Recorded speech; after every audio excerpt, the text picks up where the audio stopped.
Yeah, I'm making this video for my, I got a new MAGSEN 1/2-inch drive impact off Amazon.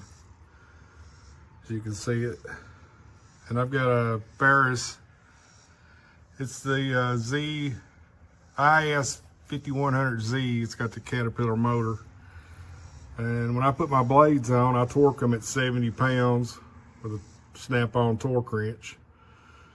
And when you go to take them off, as you know, they get tighter. So this is the only reason I bought it. It's handier than getting all the air hose out and everything. I can also take it with me when I go mow my farm and stuff like that, in case I need to sharpen blades or change blades. Anyway, it's the MAGSEN. I think that's how you say it. We're gonna see. This is, I haven't messed with these blade bolts. I got the 24mm on there, which is right out of 15/16. Let's see what it does. I'll be dog. Very satisfied. I was wondering if it could handle it.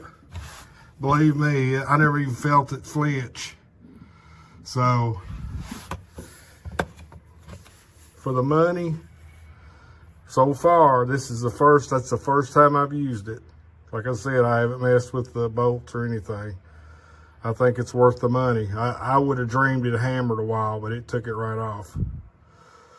Hope you enjoy the video, and I'm gonna shut this down.